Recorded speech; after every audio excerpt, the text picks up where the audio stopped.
Pagbabalat. Pag-alis ng balat ng pagkain sa pamamagitan ng kamay. Saging. Ito ay mayaman sa potassium. Mga paraan ng pagbabalat ng saging. 1. Hugasan ng saging sa malinis na tubig. 2. Hawakan ng saging sa isang kamay. 3. Simulan ang pagbabalat mula sa may tangkay hanggang sa gitna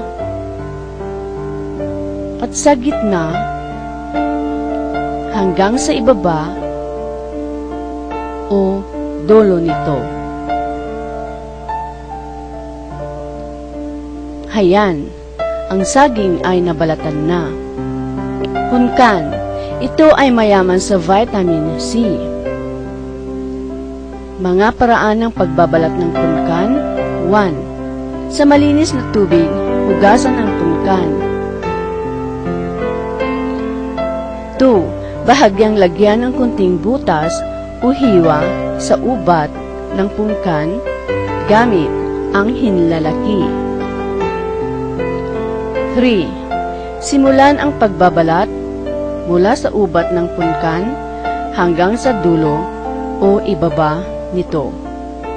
Gawin ang pagbabalat ng dahan-dahan para pagkatapos mabalatan ito, ang balat ay korteng bulaklak.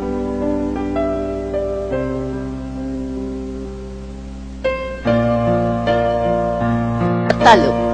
Pag-alis ng balat ng pagkain gamit ang kutsilyo o peeler. Carrot.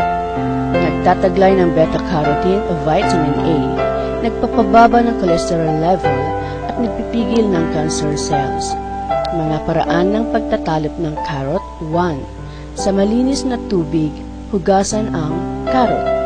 2. Hawakan ang carrot sa isang kamay at sa kabilang kamay naman ay ang kutsilyo o peeler. 3. Alisin ang tangkay ng carrot. 4. Ipatong sa sangkalan ang carrot at talupan ito mula sa itaas pababa gamit ang kutsilyo.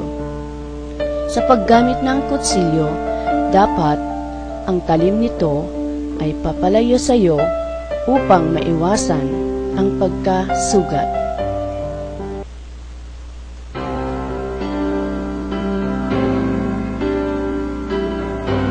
Kapag peeler naman ang gamitin, simulan ang pagtatalop mula sa itaas pababa. Dapat din mag-ingat sa paggamit nito. Mansanas. Ito ay mayaman sa vitamin C, iron, beta-carotene, at potassium. Mga paraan ng pagtatalop ng mansanas. 1. Hugasan ng mansanas sa malinis na tubig.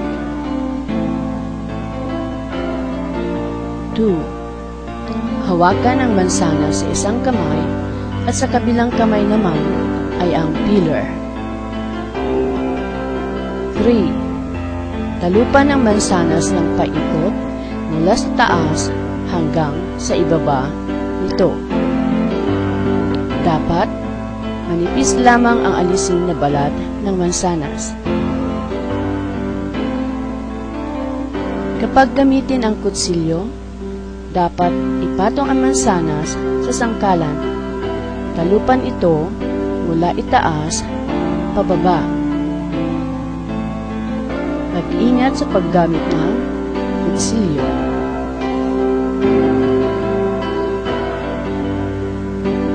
Kung may matitira pang balat, alisin pa ito hanggang sa lahat ng balat ay maalis. Hayan na ang natalupang mansanas. Paghihiwa. Pagputol-putol ng pagkain sa pamamagitan ng matalim na kutsilyo. Carrot. Ito ay isang uri ng gulay na nagtataglay ng iba pang bitamina na kailangan ng katawan. Paraan ng paghiwa ng carrot. Ilagay ang nabalatang carrot sa sangkalan ng pahalang. 2. Hawakan ang karot sa isang kamay at sa kabila naman ay ang kutsilyo. Dapat may pwersa ang kamay sa paghiwa. 3. Hiwain ang karot sa nais mong nipis o kapal nito. Sa paggamit ng kutsilyo, dapat mag-ingat para maiwasan ang pagkasugat.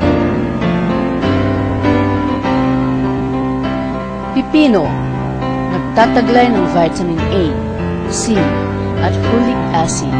Ang balat nito ay may mineral, magnesium, silica, molybdenum, at potassium. Paraan ng paghiwa ng pipino. 1.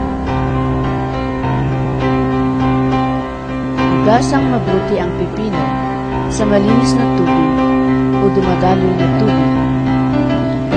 2. Patong sa sangkala ng pipino o hawakan ito at kalmutin ang balat mula itaas pababa gamit ang tinidor. 3. Putulin o tanggalin ang magkabilang dulo ng pipino. 4. Hiwain ang pipino ayon sa nais mong nipis o kapal nito. Who can say where the